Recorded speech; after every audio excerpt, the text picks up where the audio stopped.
and welcome back to my channel. Today we're going to look at how to do the simple stitch via Tunisian crochet.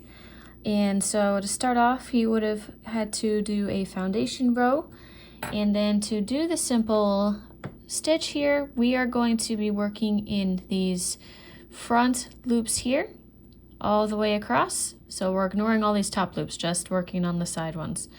So to get going, this loop is considered to be the first one already included for this loop, so we're going to skip it.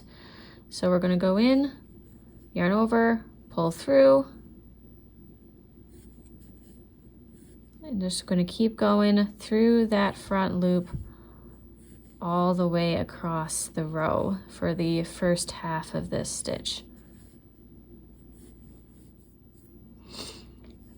So once you have completed picking up a loop from each of those stitches from the previous row, and make sure that you got a loop from the very end, you're going to yarn over and pull through one to lock in this edge, and then just like you did for the foundation row, you're going to be yarning over and going through two all the way across as you return to the starting side of your Tunisian row here.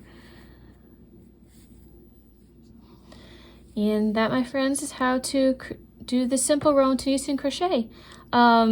Just so you're aware, this row does have, the stitch type does have a tendency to want to curl in on itself, but it is very useful in just being able, as you're starting to learn the basics. It's useful for various projects. So I hope that this tutorial was helpful, and if you enjoyed it, please consider liking and subscribing, and I hope to see you again on my channel. Bye!